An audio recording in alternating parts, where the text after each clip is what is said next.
विद्यार्थी मित्रांनो, तर बघा आपण मागच्या व्हिडिओमध्ये 3.1 आपला सराव संच पूर्ण केला होता. तर आता आपण 3.2 हा सराव संच चालू करणार आहे. पण त्याच्या अगोदर विद्यार्थी मित्रांनो, जर तुम्ही 3.1 सराव संच नसेल बघितला तर तो आधी बघून घ्या. त्या सराव संचाच्या मी दोन्ही व्हिडिओच्या लिंक आपल्या डिस्क्रिप्शन बॉक्स मध्ये दिलेल्या आहेत. ते बघा, तेव्हाच तुम्हाला अंकगणिती श्रेणी म्हणजे काय पूर्ण तुमचं क्लिअर होईल. ते खूप महत्त्वाचं आहे मित्रांनो. तर आज आपण सराव संच 3.2 चालू करणार आहे. तर मित्रांनो, याच्यामध्ये तुम्हाला एक नवीन संकल्पना शिकायची आहे. संकल्पना हा शब्द कठीण वाटतोय, त्याला म्हणतात कन्सेप्ट. नवीन शिकायचं आहे, त्याचं नाव आहे मित्रांनो अंकगणिती श्रेणीचे अन्वय पद. आता हे काय असतं हे सगळं मी तुम्हाला सांगेल, पण आता मी सध्या तुम्हाला त्याच्याबद्दल काहीच बोलणार नाहीये, कारण त्याची गरज जेव्हा पडेल ना, मी तुम्हाला सर्व समजावून सांगेल की श्रेणीचे अन्वय पद काय असते. चालेल? तर आता आपण पहिला प्रश्न क्रमांक 1 आणि प्रश्न क्रमांक 2 पूर्ण करूया. प्रश्न क्रमांक 3 पासून आपल्याला त्याची गरज पडणार आहे. ओके, तर बघू आपण आता हा. तर मित्रांनो, पहिल्या प्रश्नामध्ये काय सांगितलेलं आहे, तर पहिल्या प्रश्नामध्ये खाली दिलेल्या अंकगणिती श्रेणीवरून चौकटीत योग्य संख्या लिहा. तुम्हाला मित्रांनो या संख्या चौकटीमध्ये योग्य संख्या निवडायची आहे. तर बघू आता आपण पहिला प्रश्न सोडवून बघूया. बघा इथे काय दिलेलं आहे, 1, 8, 15, 22 हे सगळं तुम्हाला दिलेलं आहे. फक्त तुम्हाला योग्य नंबर भरायचा आहे. 2 मार्कासाठी असा प्रश्न विचारला जाऊ शकतो. तर बघूया आपण आता कसं येणार याचं उत्तर. तर मित्रांनो, ए म्हणजे काय रे? ए म्हणजे असतो आपला प्रथम पद. अंकगणिती श्रेणीचा जिथून सुरुवात होते तो आपला प्रथम पद म्हणजे तर T1 असतो. मग ए ची किंमत इथे किती येणार? 1. T1 ची किंमत किती येणार विद्यार्थी मित्रांनो? T1 ची किंमत पण 1च येणार ना, कारण ए आणि T1 हा एकच असतो. आता T2 ची किंमत काय असणार? 8. T3 ची किंमत किती असणार? 15. बस एवढंच विचारलेलं आहे. मग खाली त्यांनी सांगितलंय T2 वजा T1 करा. मग T2 ची किंमत 8 वजा T1 ची किंमत 1. उत्तर आले माझे 7. समजलं? त्याच्यानंतर पुन्हा इथे आपल्याला काय करायला सांगितलं होते, इथे मित्रांनो T3 वजा T2 आहे. T3 ची किंमत किती आहे आपल्याकडे? 15 आणि T2 ची किंमत किती आहे आपल्याकडे? 8. वजाबाकी करा मित्रांनो, तुम्हाला उत्तर मिळेल 7. म्हणून D ची किंमत किती आहे रे? 7. संपला प्रश्न. एवढा सोपा हा प्रश्न होता. त्याच्यानंतर विद्यार्थी मित्रांनो, दुसरा प्रश्न बघा. तुम्हाला असंच चौकटीत योग्य संख्या निवडायची आहे. तर दुसरा, तिसरा आणि चौथा पण आहे, तो तुम्ही प्रयत्न करा. आता मित्रांनो, मी काय करतोय, प्रश्न क्रमांक दुसरा चालू करतोय. पण त्याच्या अगोदर मी तुम्हाला जे अंकगणिती श्रेणीचे अन्वय पद आहे ना, ते समजावून सांगणार आहे. तर मित्रांनो, तुम्ही हे लिहून घ्या, पाहिजे तर स्क्रीनशॉट घेऊ शकता तुम्ही याचा. आता आपण बघूया अगोदर प्रश्न क्रमांक दुसऱ्याच्या अगोदर अंकगणिती श्रेणीचे अन्वय पद काय असतं नेमकं आणि का वापरायचं ते.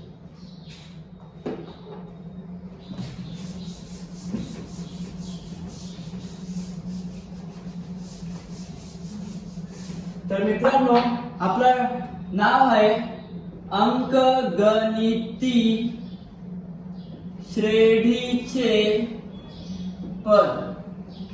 त्याला बोलायचं मित्रांनो TN. काय बोलायचं? TN. ओके, तर नीट लक्ष द्या. आता समजा मी तुम्हाला असं विचारलं, 3, 6, 9, 12 टिंब टिंब टिंब टिंब. आता हा माझा T1 आहे, हा T2 आहे, हा T3 आहे, हा T4 आहे. ओके, हे 4 नंबर आपण घेतले. जर मी तुम्हाला विचारलं T15वा नंबर काय येणार? T15वा नंबर काय येणार? तुम्हाला डायरेक्ट सांगता येईल का? सांगता येईल का? थोडा वेळ लागेल ना. चला 15 तर सांगून देणार तुम्ही. जर मी तुम्हाला असं विचारलं T95 सांगता येईल का लगेच? नाही येणार. मग अशा वेळेस आपल्याला अंकगणिती श्रेणीचे पद वापरावं लागणार. समजलं? जर तुम्हाला असं विचारलं कोणते पद शोधा, 15वे पद शोधा, 100वे पद शोधा, 1000वे पद शोधा, तर अशा वेळेस तुम्हाला हे सूत्र वापरावे लागणार अंकगणिती श्रेणीचे. तर आता सूत्र काय आहे महत्वाचं मित्रांनो, सूत्र काय आहे त्याचं? तर सूत्र बघा काय आहे त्याचं. TN लिहायचं नेहमी, बरोबर. Tn बरोबर a अधिक n वजा 1 गुणिले d. आता हे सूत्र मित्रांनो तुम्हाला पाठ करायचं आहे. 2 मार्काला बोर्डाच्या परीक्षेत 100% याच्यावरती एक प्रश्न येतो. तर सूत्र समजून घ्या मित्रांनो. Tn म्हणजे काय रे? शेवटचे पद. याला काय बोलायचं मित्रांनो? शेवटचे पद. त्याच्यानंतर a म्हणजे तुम्हाला माहिती आहे ना काय असतं? प्रथम पद. d म्हणजे तुम्हाला माहिती आहे काय असतो? सामान्य फरक. आणि हा n म्हणजे काय असणार मित्रांनो? तुम्हाला जो पद पाहिजे तो n असणार. म्हणजे n ला मी काय लिहिणार? n वे पद. म्हणजे समजा तुम्हाला 15वा पद पाहिजे तर 15वा, 100वा पाहिजे तर 100वा.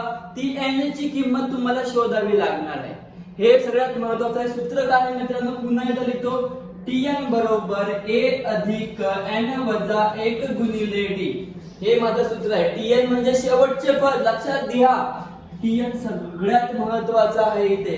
Tn म्हणजे शेवटचे पद. शेवटचे पद म्हणजे काय रे नेमकं? बघा आता एक लिहिलं मी समजा 3 6 9 12 टिंब टिंब टिंब. इथे समजा मी असं लिहिलं 51. तर ही अंकगणिती श्रेणी 51 वरती संपते. मग 51 हा काय झाला तुमचा? Tn झाला. म्हणजे शेवटचे पद 51 असणार इथे. कळलं? मग बरोबर जर तुम्हाला सांगितलं 51 पद पर्यंत पोहोचण्यासाठी किती पद लागतील, तुम्हाला n ची किंमत काढावी लागेल. अशा वेळेस काय करणार? a ची किंमत किती आहे तुमची? 3. n ची किंमत माहिती नाहीये गुणिले d ची किंमत. यांच्यातला सामान्य फरक किती आहे मित्रांनो? 6 वजा 3 असणार. मग याला आपण सोडवणार. आता आपल्याला हेच करायचं आहे पूर्ण. आता बघूया आपण कसं सोडवायचं त्याला. चालेल? तर मी आता हे रफ करून घेतो. हा फॉर्म्युला तुम्ही, हे सूत्र तुम्ही लिहून घ्या आधी तुमच्या वहीमध्ये. आणि कशाला काय म्हणायचं ते सुद्धा लिहून घ्या.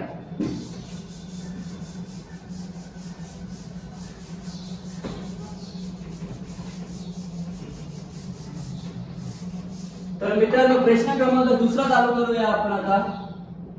तर प्रश्न क्रमांक दुसऱ्यामध्ये सांगितलं आहे खालील क्रमिका अंकगणिती श्रेणी आहे की नाही ते ठरवा. असेल तर श्रेणीचे 20वे पद काढा. असेल तर श्रेणीचे मित्रांनो किती पद काढायचे? 20वे पद काढायचे. तर क्रमिका दिलेली आहे तुम्हाला -12 -5 -12 -5 2 9 16 2 9 16 23 आणि 30 पण दिलेला आहे नंबर. तर तुम्हाला काय सांगितलं मित्रांनो? अंकगणिती श्रेणी आहे की नाही ठरवा. आणि जर असेल तर 20वे पद काढा. म्हणजे n ची किंमत 20 घेऊन आपला Tn असतो ना आपला Tn, तिथे t 20 काढायचा आहे. पूर्ण सोडवूया आपण, मग तुम्हाला समजेल पूर्णप्रमाणे. तर सगळ्यात पहिल्यांदा मित्रांनो ही आपली क्रमिका दिलेली आहे. मग येथे आपला T1 बरोबर किती आहे रे? -12. T2 बरोबर किती आहे रे? -5. T3 बरोबर 2. T4 बरोबर 9. T5 बरोबर किती आहे? 1 2 3 4 5 16. जास्त घ्यायची गरज नाही. T 4 पर्यंत घेतलं तरी चालेल. मी T5 पर्यंत घेतलेले आहे. मग आता मित्रांनो आठवत आहे आपला मागच्या सराव संचातला प्रश्न क्रमांक 1 त्याच्यामध्ये आपण बघा चेक केलेलं अंकगणिती श्रेणी आहे की नाही तपासायचं होतं. मग आपण त्यासाठी काय केलं? T2 वजा T1 ची किंमत, मग T3 वजा T2 ची किंमत, मग T4 वजा T3 ची किंमत. यांचा जर सामान्य फरक जर हा समान असेल तर ती काय असते? अंकगणिती श्रेणी. मग आपल्याला चेक तपासण्यासाठी तेच करावं लागेल.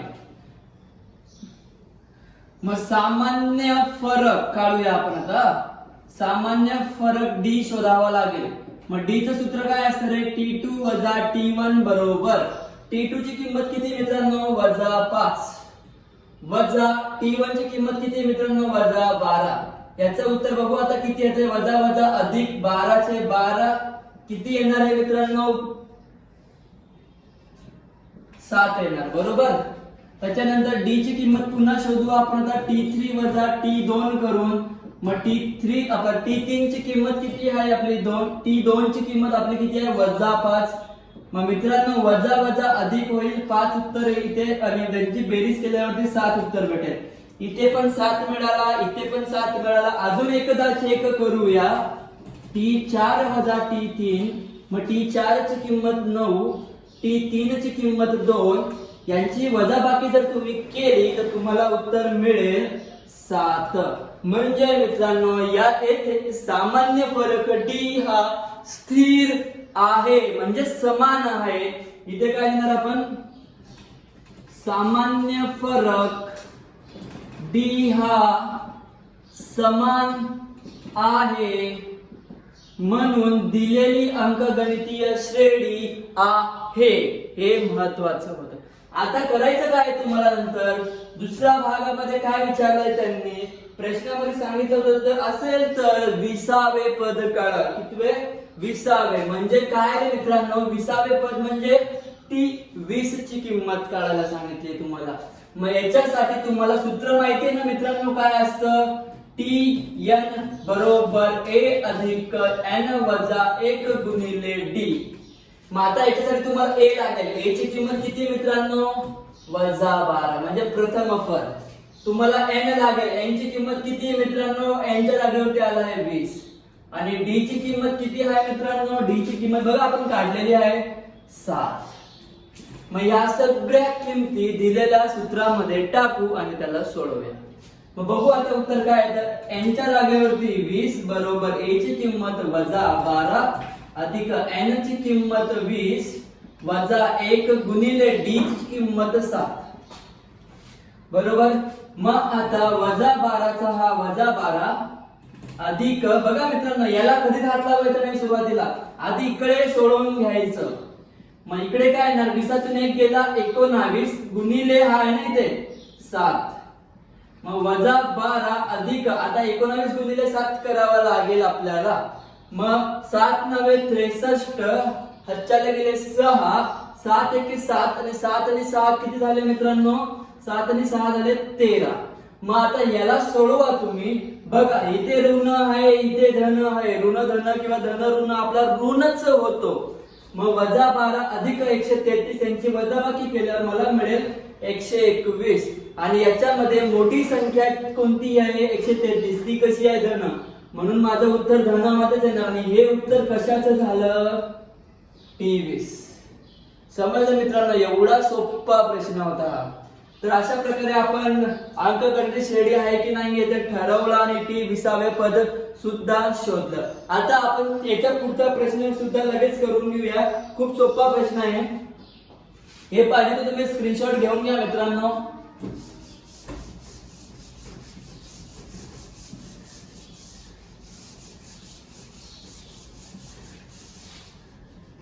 तर आता प्रश्न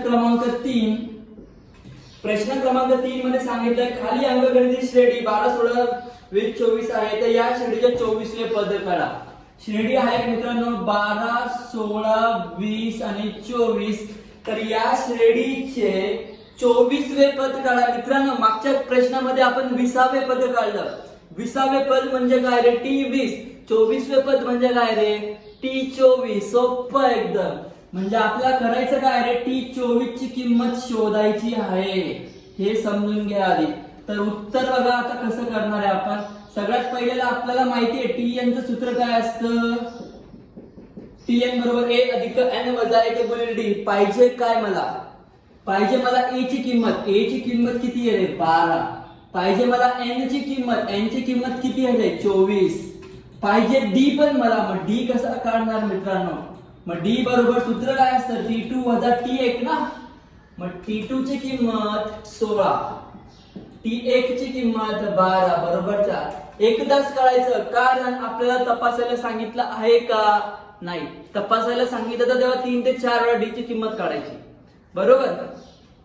मग डी ची किंमत पण 4. आता दिलेल्या किमती सूत्रात टाकू आपण आता. म्हणजे दिलेल्या काय आपण शोधल्या. मग Tn च्या जागेवरती काय येणार 24. ए ची किंमत मित्रांनो 12 अधिक एन ची किंमत किती आहे रे एन ची किंमत 24 वजा 1 गुणिले डी ची किंमत 4. सोडून बघू आपण याला आता. हा 12 चा 12 अधिक 24 मधून 1 गेले मित्रांनो 23 गुणिले 4. मी तेव्हा पण बोललो मागच्या प्रश्नामध्ये पहिला जो प्रथम पद असेल त्याला हात लावायचा नाही. मग 12 चे 12 अधिक 23 गुणिले 4 करावा लागेल. 4 त्रिक होतात 12 हातच्याला 1 4 2 8 आणि 1 9. आता यांची बेरीज करा मित्रांनो, किती भेटेल? 92 अधिक 12, 102 आणि 2 104. तर तुम्हाला T24 चं उत्तर किती मिळेल मित्रांनो? 104. खूप सोपा प्रश्न होता हा 2 मार्कासाठी. खूप सोपा प्रश्न. याचा पण तुम्ही स्क्रीनशॉट घ्या किंवा लिहून घ्या मित्रांनो, सोबतच सोडवा तुम्ही पण, तुमची पण प्रॅक्टिस होईल, तुमचा पण सराव झाला पाहिजे. त्याच्यानंतर मित्रांनो आपण चौथा प्रश्न पण लगेच करून घेऊया.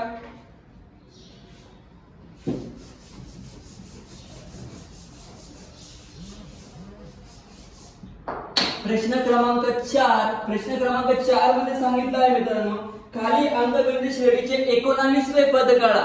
पहिला आपण 20वे पद काढला म्हणजे T20 काढला, नंतर 24वे पद काढला म्हणजे T24 काढला. आता काय करायचंय? 19वे पद म्हणजे T19. बरोबर विचार केला तुम्ही. तर T19वे पद साठी आपल्याला श्रेणी दिलेली आहे 7 13 19 25. 7 13 19 25 ही मला अंकगणित श्रेणी दिली आहे आणि विचारलं आहे 19वे पद काढा. तर त्याच्यासाठी मित्रांनो मला काय पाहिजे? A ची किंमत पाहिजे, D ची किंमत पाहिजे आणि N ची किंमत पाहिजे. तर मग मी बघा आता कसं काढणार. A बरोबर मला भेटेल 7, D चं सूत्र असतं T2 वजा T1, तर T2 ची किंमत 13 वजा T1 ची किंमत 7. उत्तर किती येणार मित्रांनो? 7. 6 उत्तर येणार. बरोबर. त्याच्यानंतर आपल्याला N ची किंमत किती दिलेली आहे रे? 19वे पद काढायचे म्हणजे 19. आता हे झालं मला जे पाहिजे होतं ते. आता माझं सूत्र काय आहे रे? Tn बरोबर A अधिक N वजा 1 गुणिले D. इथे तुम्ही लिहून ठेवा असं सूत्र म्हणून. सोपं. N ची किंमत 19 बरोबर A ची किंमत मित्रांनो 7 अधिक N ची किंमत 19 वजा 1 गुणिले D ची किंमत किती आहे रे? 6. आता सोडवूया. याला सोपं. एला हात लावायचा नाही, तो तसा तसाच ठेवला. अधिक 19 मधून 1 गेला 18 गुणिले 6. आता पाडापाड असेल तर चांगली गोष्ट आहे, नसेल तर मग करावं लागेल. 8 + 48 चले गेले 4, 6 × 6 6 आणि हे 4 10 108 येणार. आणि पुढे यांची बेरीज करा मित्रांनो, किती होईल? 108 अधिक 7 केल्यावरती मला 115 उत्तर मिळेल. अशा प्रकारे माझा हा 19वा पद झाला. समजलं मित्रांनो? एवढा सोपा प्रश्न होता. त्याच्यानंतर पुढचा प्रश्न पण लगेच करून घेऊया, कारण सारखे प्रश्न आहेत मित्रांनो. 5वा प्रश्न पण लगेच करून घेऊ आपण.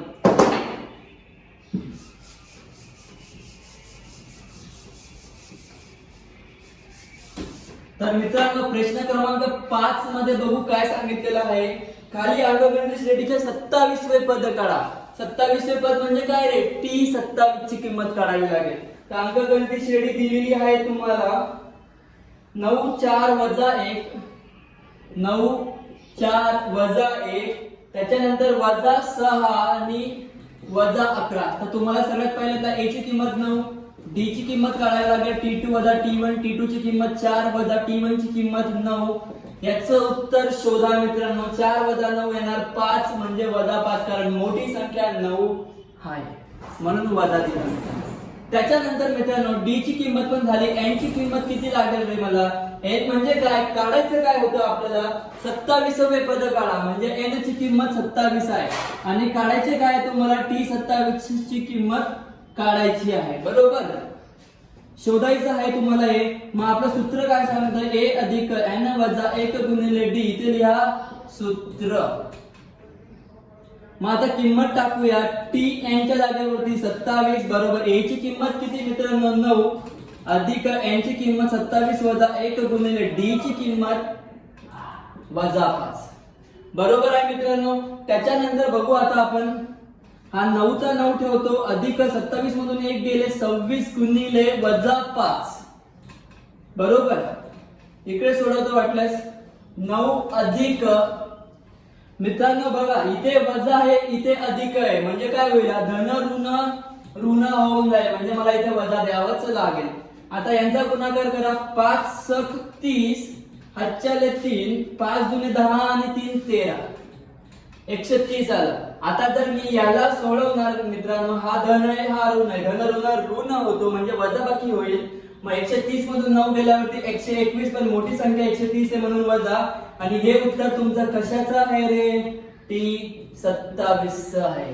अशा प्रकारे मित्रांनो आपण 5 प्रश्न या सराव संचामधले पूर्ण केले. आता मी पुढच्या व्हिडिओमध्ये पुढचे 5 प्रश्न पूर्ण करून देईल तुम्हाला. तर मित्रांनो हा व्हिडिओ जास्तीत जास्त शेअर करा. नवीन असताना चॅनलवर तर सबस्क्राईब करा. धन्यवाद मित्रांनो.